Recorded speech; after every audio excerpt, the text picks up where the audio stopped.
우리는 하나님을 향해서 우리가 열정을 가지고 뭔가를 하고 싶어 합니다. 그런데 우리가 하나님의 뜻을 제대로 알지 못하면 하나님의 일을 하기보다는 자기 일을 하고 말 때가 있습니다. 오늘 출애굽기 2장에서 모세 이야기를 통해서 내가 하나님의 때를 제대로 파악하고 있는지 볼 수 있기를 바랍니다. 먼저 뒷부분부터 보도록 하겠습니다. 왜냐하면 뒷부분이 중요하기 때문입니다. 23절에서 25절 말씀입니다. 여러 해 후에 애굽 왕이 죽었고 이스라엘 자손은 고된 노동으로 말미암아 탄식하며 부르짖습니다. 모세가 사람을 쳐 죽일 당시에도 그들은 괴로움을 당하고 있습니다. 그런데 23절에서는 지금은, 오랜 시간이 지난 지금은 더욱 괴로운 것 같습니다. 그런데 사실은 더욱 괴로운 게 아니라 달라진 점이 있다면 하나님 앞에 부르짖기를 시작했다는 것입니다. 모세가 애굽 사람을 쳐 죽인 때와 지금 여러 해가 지난 때는 약 40여 년의 세월이 지났습니다. 달라진 것이 있다면 백성들이 울부짖기 시작했고 하나님을 찾기 시작했고 하나님께 기도하기 시작한 거죠. 그때에 하나님이 그들의 고통 소리를 들으셨고 하나님이 아브라함과 이삭과 야곱에게 세운 그의 언약을 기억하셨고 하나님이 이스라엘 자손을 돌보셨고 하나님이 이스라엘 백성들을 기억하셨습니다. 4개의 동사가 나오죠. 하나님이 고통 소리를 들으십니다. 하나님이 언약을 기억하십니다. 그리고 하나님이 그 백성들을 돌보시고 하나님이 그들을 기억하십니다. 그 출발은 백성들의 울부짖는 기도 소리에 있습니다. 그런데 우리가 봐야 할 것은 여기서 하나님이 어떤 분이신가? 백성들은 울부짖고 있습니다. 그러나 그들은 하나님을 보지 못합니다. 하나님을 느끼지도 못합니다. 하나님에게서 들려오는 음성을 알아듣지도 못합니다. 하나님은 분명히 돌보고 계십니다. 그런데 백성들은 자기의 고통에 울부짖기만 하고 있죠. 하나님은 어떤 분이십니까? 한번 보십시오. 하나님은 백성들의 부르짖는 기도를 다 듣고 계시는 분입니다. 우리가 나는 너무 괴롭고 하나님은 보이지 않고 하나님은 들리지 않는데 하나님은 도대체 계시는 거야? 나를 보고 계시는 거야? 이렇게 의심이 들 때에 하나님은 나를 듣고 계신다라고 말씀합니다. 우리의 생각과는 다르죠. 우리는 안 계신가 하지만 하나님은 계십니다. 우리는 하나님은 듣지 않으신가 하지만 우리의 작은 신음소리까지도 듣고 계십니다. 그리고 이렇게 말씀합니다. 기억하고 돌본다. 하나는 두 가지를 기억하는데 하나는 아브라함과 이삭과 야곱에게 세우셨던 그의 언약을 기억하십니다. 하나님이 이미 전에 하셨던 말씀을 기억하고 계신다는 거예요. 내가 너희를 어떻게 하겠다라고 했던 그 계획을 기억하고 계신 거죠. 우리를 향한 하나님의 계획 절대 포기되지 않습니다. 잊혀지지도 않습니다. 하나님은 우리를 향해서 세우신 자신의 계획을 기억하고 계십니다. 우리를 그리스도의 장성한 분량에 이르도록 자라나게 하실 하나님의 계획은 여전히 기억되고 있는 것입니다. 그 기억에 근거해서 하나님은 우리를 돌보시죠. 그래서 이렇게 말합니다. 하나님이 이스라엘 자손을 돌보셨다. 좀 맞지 않는 듯한 소리 같죠? 이스라엘 백성들은 너무 괴로워서 하나님을 향해서 울부짖고 있습니다. 그런데 그 모습을 가리켜서 하나님이 돌보고 계신다라는 얘기입니다. 모세가 자기 힘으로 하나님의 일을 감당하고자 이스라엘 백성들을 건지고자 이스라엘 백성들을 도우려고 했지만 하나님은 그것을 외면하신 것처럼 보입니다. 그리고 지금은 가장 유력했고 가장 가능성이 있었던 모세가 없습니다. 한번 생각해 보세요. 종으로 살고 있는 민족들 가운데 한 사람이 왕자의 자리에 앉아 있을 때만큼 기회가 좋을 때가 어디 있겠습니까? 하지만 그 모세가 사라져 있는 지금 어디 간지도 아무도 모릅니다. 그런데 하나님이 자기 백성을 돌보고 계신다라고 말씀합니다. 우리가 우리 입장에서 우리의 눈으로 바라보면 하나님은 아무것도 하지 않고 뒷짐지고 계시는 것처럼 보이지만, 우리의 눈을 내려놓고 우리의 눈을 감아버리면 하나님의 일하심이 보이기 시작하는데 여전히 돌보고 계신다라는 얘기입니다. 이스라엘 백성들을 울부짖고 있는 상황, 하나님이 돌보고 계시는 상황입니다. 우리가 날마다 울부짖고 있는 상황, 새벽마다 하나님 앞에 눈물 흘리며 하나님 왜 아직도 들어주지 않으십니까? 라고 기도하고 있는 이 상황, 하나님의 돌보심 아래에 있습니다. 하나님은 불꽃 같은 눈동자로 우리를 보고 계신다라고 성경에서 기록하고 있습니다. 그 말씀을 믿으시기를 바랍니다. 주님이 그런 말씀을 하세요. 하나님을 믿고 나를 믿으라 라고 말씀하시면서 보이지 않아서 믿을 수가 없거든 내가 하는 일을 보고 믿으라는 거예요.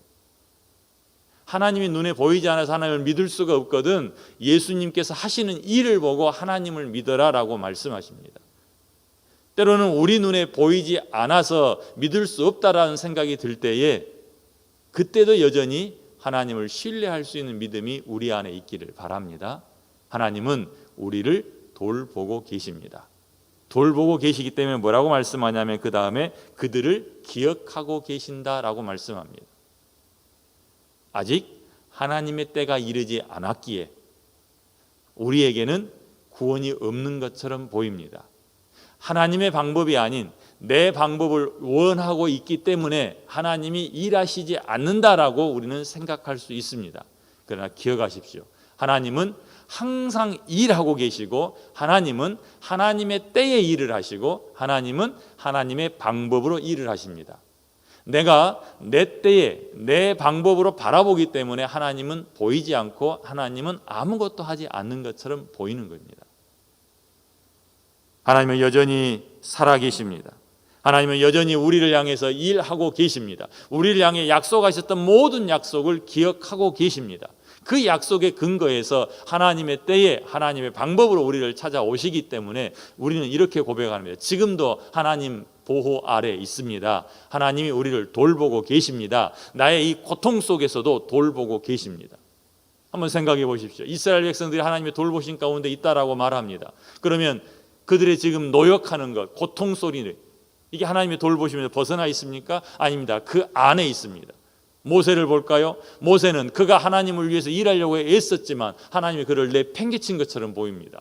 미디안 광야에 가서 이미 40년이 지났습니다. 그럼 그를 돌보지 않으십니까? 아니요. 그의 일장 하나하나까지도 다 돌보고 계셨어요. 미디안 광야에 나가서 아내를 만나는 일까지도, 자식을 낳는 일까지도, 40년 동안 양을 치면서 하나님 앞에서 다듬어지는 일까지도 다 어디에 있습니까? 하나님의 돌보심 아래에 있습니다. 그런데 모세는 40년 동안 자기가 잘못 생각하면 매일같이 이렇게 고백할 거예요. 내 이 신세가 뭐야? 왕궁에서 잡던 지팡이가 아니라 목자의 지팡이를 짚고 이게 뭐야? 백성들을 다스리지 않고 양들의 왕이 되었으니 이게 무슨 얘기야? 끊임없이 불평만 있을 거라는 겁니다. 그러나 여전히 그는 하나님의 돌보심 안에서 하나님의 때를 기다리고 있는 사람입니다. 하나님이 그렇게 만들어가고 계시는 거죠. 그 눈으로 우리의 삶을 들여다본다면 하나님은 영원토록 변치 않으시는 속성을 갖고 계시기에 우리를 향한 하나님의 계획이 영원토록 변하지 않을 것입니다. 여전히 우리를 향해 돌보고 계신 하나님이십니다. 내 느낌과 상관없이 우리는 정말 잘못 느낄 때가 있고 잘못 볼 때가 있어요. 저는 가끔 그래. 카톡 메시지가 화면에 딱 뜰 때에 화면 켜기 전에 뜰 때에 한 줄 뜨잖아요. 누가 보냈는가 하고 사람 이름을 보는데 이름을 자꾸 뒤집어서 볼 때가 있어요. 그래서 모르는 사람 이름이 떴는데 내가 아는 사람 이름으로 읽는 거예요. 그분이 내게 메시지 보내네 하고 열어서 들어가 보면 그분이 아니더라는 거죠. 이만큼 우리는 잘못 보고 잘못 듣고 잘못 파악할 수 있어요. 우리 눈이 아닌 우리 귀에 들려온 그리고 우리가 알고 있는 하나님이 우리의 판단과 생각하는 것의 기준이 될 수 있기를 바랍니다. 나는 돌보지 않는다라고 느껴지지만 성경이 말씀하시기를 돌보신다라고 말씀하면 아멘, 그렇게 믿겠습니다. 내가 알지 못하는 하나님의 일하심이 있을 줄로 믿겠습니다. 나는 부르짖기를 오늘까지입니다. 오늘이 아니면 안 됩니다. 오늘이면 아니면 나는 죽습니다. 이렇게 말하지만 하나님은 가만히 계시는 거예요. 그런데 내일 보니까 내일도 죽지 않고 나는 있어요. 여전히 괴롭죠. 그때 이렇게 고백하는 거예요. 나는 하나님이 나를 돌보시는 줄로 믿습니다. 내 생각에는 어제 내가 죽을 줄 알았는데 안 죽고 오늘도 살아 있습니다. 하나님이 인도하실 줄로 믿습니다. 나를 만들어 가실 줄로 믿습니다. 이렇게 하나님이 하시는 일 앞에 고백할 수 있기를 바랍니다. 그렇게 고백할 때마다 무슨 일이 일어나냐면 나는 조금씩 내려놓게 되죠. 내 생각에서 하나님의 생각으로 조금씩 이동해 오기 시작하죠. 그리고 어느 정도 때가 되면 내 눈에도 하나님이 보시는 것이 보이기 시작하고 하나님이 하시려는 일이 무엇인지를 깨달아지기 시작하고 그러면 그때 제가 순종하겠습니다. 마치 40년 동안 모세가 다듬어진 후에 하나님이 그를 보내실 때 자기를 알아서 내가 무엇이 가운데 나를 보내십니까? 그는 하나님이 내가 너와 함께 하겠다. 내 지팡이를 들고 가거라라고 말씀하실 때 그러면 그렇게 하겠습니다. 이렇게 바뀌는 것처럼 우리가 달라져 가는 거죠. 자, 오늘도 하나님을 인정하며 하루를 시작할 수 있기를 바랍니다. 두 번째로 우리가 모세를 한번 보면 좋겠어요. 모세가 한 번은 11절에 그렇게 기록하고 있죠. 장성한 후에 왜 여기다 이렇게 표현을 했을까 하고 생각을 해봤어요. 한번 고민해 보세요. 모세가 장성한 후에 한 번은 자기 형제들에게 나가서 그들이 고되게 노동하는 것을 보더니 어떤 애굽 사람이 한 히브리 사람 곧 자기 형제를 치는 것을 보고 좌우를 살펴본 후에 사람이 없자 그를 죽여버립니다. 자, 여기서 두 가지를 볼 거예요. 하나는 왜 그를 장성한 후라고 했을까? 이거 누구의 기록입니까? 모세가 기록한 거예요. 자기 이야기를 지금 적고 있는 거죠. 그 말은 아마 이거 아니었을까라고 저는 생각해 본 거예요. 내가 다 준비됐다. 나는 할 수 있다. 나는 컸다. 내가 이스라엘 백성들에게 가장 유력한 희망이다. 모세의 자기 판단이 이 장성한이라는 말 속에 들어있을 거라는 거예요. 사실은 그건 장성하지 못했잖아요. 이 일로 인하여서 쫓겨났습니다. 이 일로 인해서 도망자가 돼요. 하나님은 백성을 기억하고 백성을 돌보고 계시는데 모세는 자기 백성을 돌볼 수 없습니다. 겨우 그의 수준은 어떤 수준이냐면 미디안의 남자 목동들 사이에서 괴롭힘 당하고 있는 여자 목자들을 도와줄 수 있는 정도의 실력밖에 없는 거예요. 그래서 이드로의 딸들을 도와서 양들에게 물을 먹일 수 있는 능력은 되는데 이스라엘 백성들을 끌고 나설 만큼 강한 능력은 없다는 얘기죠. 그만큼 성장하지 못했어요. 그런데 자신이 성장했다고 생각했기 때문에 히브리 사람들을 괴롭히는 이 애굽 사람을 보고 가서 쳐 죽여버리는 거죠. 자기가 해보겠다는. 그래서 아마 모세가 거기다가 내 스스로 내 나름대로는 장성했다고 생각해서 이런 의도로 쓰지 않았을까, 그런 생각을 해봐요.